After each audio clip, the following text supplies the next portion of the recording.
Dear students, good morning. How are you?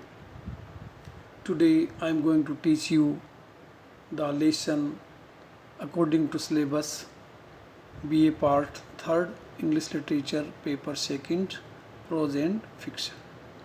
The very first topic of today is Munshi Premchand's story The Shroud, a critical analysis. First of all, I would like to introduce the storyteller, the famous novelist Munshi Premchand.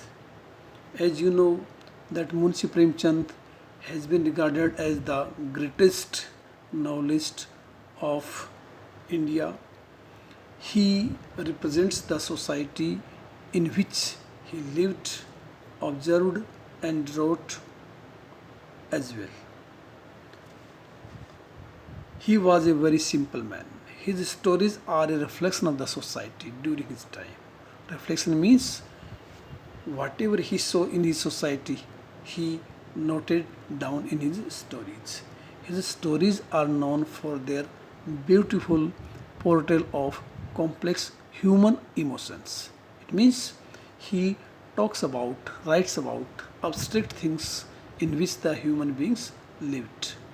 He is the first Hindi writer who introduced realism in his stories as he wrote fictional tales with a social purpose. Realism. Realism, the bitter truth in society, whatever he observed, wrote down in a real way. July 31st, 2019, we have found this article. His real name was Dhanpat Rai Srivastava. He was born on 31st July 1880 and he died on 8th October 1936. He is better known by his pen name Munshi Premchand. It is believed that he was greatly influenced by Russian novelist Leo Tolstoy. He was an Indian writer famous for his modern Hindustani literature. He is one of the most celebrated writers of the Indian subcontinent, and he is also regarded as one of the foremost Hindi writers of the early 20th century. His novels include Godan, Karam Bhumi, Gaban, Mansarovar, and Eidgah. He published his first collection of five short stories in 1907 in a book called Soje Watan. He began writing under the pen name Nawab Rai. He was also known as Nawab Rai, but subsequently switched to Premchand, Munshi being an honorary prefix, a novel writer, story writer, and dramatist. He has been referred to as the Upanyas Samrat. He is known as the king of novel in Indian writing, emperor among novelists by writers. His works include more than a dozen novels, around 300 short stories, several essays, and translations of a number of foreign literary works into Hindi. Munshi Premchand was born on 31st July 1880.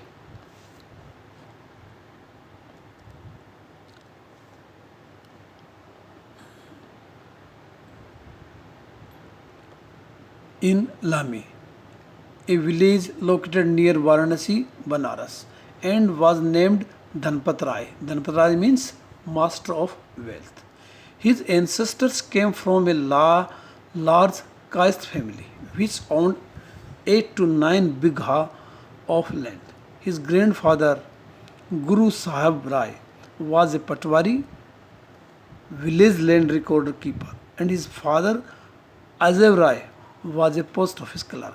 His mother was Anandi Devi of Karoni village, who was probably also his inspiration for the character Anandi in his Bade Ghar Ki Beti. Dhanpat Rai was the fourth child of Ajib Lal and Anandi. The first two were girls who died as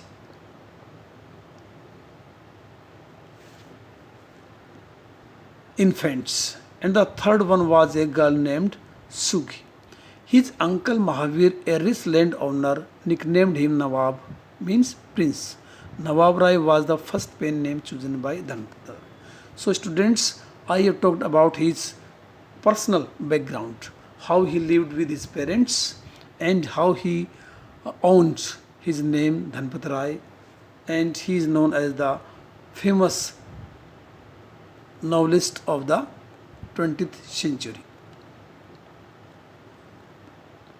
It is said that when he was 7 years old, he began his education as a madrasa in Lalpur, located near Lami. He learned Urdu and Persian from a Maulvi in the madrasa. When he was 8, his mother died after a long illness. His grandmother, who took the responsibility of raising him, died soon after. Premchand felt isolated as his elder sister had already been married. So we saw that his parents died and he felt disturbed, upset, and isolated. And his father was always busy with work. His father, who was now posted at Gorakhpur, remarried. But Premchand received little affection from his stepmother. The stepmother later became a recurring theme in Premchand's works. He also felt the life of stepson. As a child, Dhanpat Rai sought solace in fiction and developed a fascination for books. He heard the stories from the Persian language fantasy epic Tilism e Husruba at a tobacconist shop. He took the job of selling books for a bookseller, thus getting the opportunity to read a lot of books. He learnt English at a missionary school and studied several works of fiction, including George W. M. Reynolds' 8 volume The Mystery of the Court of London. He composed his first literary work at Gorakhpur, which was never published and is now lost. It was a farce on a bachelor who falls in love with a low caste woman. The character was based on Premchand's uncle, who used to scold him for being obsessed with reading fiction. The farce was probably written as a revenge for this. So, how he felt as a isolatory life, it is written in his novels. After his father was posted at to Jamania in the mid 1890s, Dhanpat Rai enrolled at the Queen's College at Benares as a day scholar. In 1895, he was married at the age of 15. While still studying in the ninth grade, the match was arranged by his maternal step-grandfather. The girl was from a rich landlord family and was older than Premchand, who found her quarrelsome and not good looking. So we saw that his married life was also not a good one. He was married to a girl by his stepmother and he felt a little upset. He The girl was from a rich landlord family and was elder than Premchand, who found her quarrelsome and not good looking. His father died in 1897 after a long illness. He managed to pass the matriculation exam with second division below 60 marks. However, only the students with first division were given fees concession at the Queen's College. He then sought admission at the Central Hindu College, but was unsuccessful because of his poor arithmetic skills. So we saw that his education was not a good one. He felt somewhat disturbed due to his economic condition. Thus, he had to discontinue his studies. He then obtained an assignment to coach an advocate's son in Banaras at a monthly salary of 5 rupees. He used to reside in a mud cell over the advocate's stables and used to send 60% of his salary back home. Premchand read a lot during these days after racking up several debts.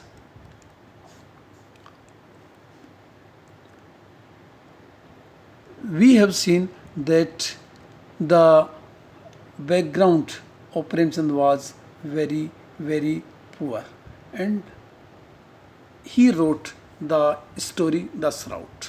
The main story in our syllabus, The Shroud. Shroud, you know, in Hindi it means a white cloth coffin. This story is very pathetic, emotional, because The Shroud is a short story by Premchand. It's a character study of the legend careless people. Two names, Ghisu and Madhav. Budhya, a female character. These careless characters who cross the limits of humanity for self-gain. This story is set in a post-independence India. The reality of poverty and zamindar system can be seen as a background of the story. This story is about Ghisu, a 60 years old man in a village, and his son Madhav, his 40-year-old son. This pair of father-son is not an ideal to follow. They are laziest person in the village. They certainly have no will to work or even function as a part of the society. Premchand describes these two characters in a very realistic manner. Story starts with Madhav's wife Budhya reading in pain as she is in child labor. Ghisu and Madhavist sits outside the hut oblivious to fact that Budhya needs medical help. Author tells us why we shouldn't expect that from these two. They were so lazy that they didn't look for food even if they fast for a day. Then they would do temporary and easy jobs to get money to food. In seasons, they would just steal crops so they don't have to work. They are immoral and dishonest that way. Budhya was unlike them. She had worked hard from the day she had married Madhav. She had brought some order into the hut and used to work in farms. That stopped these two from doing any work as she was feeding them. But the woman was lying in pain right now, and these two no feeling for her. Madhav didn't even care for his child in Budhya's womb. They are peeling stone potatoes while she is dying. They get their mouth burnt as they eat every potatoes. Ghisu escapes from his harsh present by remembering past. He remembers a feast given by a landlord where he had eaten so much that he still considered it as best meal for his life. They both eat potatoes while dreaming about a grand feast and sleep there without bothering about what happened to Budhya. In the story, Premchand tells about that both these people are very lazy. They don't work to work, they are suckers. They even are careless, they don't care about the wife Budhya who is crying, weeping in child labor pain. They pretend every day not to go outside, but they are in expectations that Budhya might have died and they would have got some money in place of the cremation. They first go to the landlord who despised them. He had even beaten them as they had stolen from land. Madhav and Ghisu act as if they have done everything for Budhya but couldn't save her. They plead landlord to help them. Landlord doesn't want to help them, but he has no choice as it is a matter of death. He reluctantly gives them 2 rupees, sufficient amount for last rites. But Ghisu and Madhav has something else in their minds. They go to the other people in the village and ask for money. They use the name of the landlord to get more money. Then they go in a wine house and order a whole bottle of alcohol and food items which they never had before in life. They spend all the money for it in the state intoxication. Madhav feels bad for Budhya, but Ghisu is a careless and tells Madhav that she will get heaven as money for her last rites has been used for their satisfaction. In the text, we also see that how they pretend to get snatch money from the villagers and they expect from landlord that they might give some more money so that they use for their alcohol, wine and their stomach. They don't want to spend the money on the cremation. So the chapter ends here in the sense that Premchand has dis- described or depicted these two cruel, wicked characters in a very realistic manner. They don't get sympathy from the audience, readers, but even Budhya, she gets somewhat sympathy in the end because she lived a life of very scarcity and nonetheless. Thank you.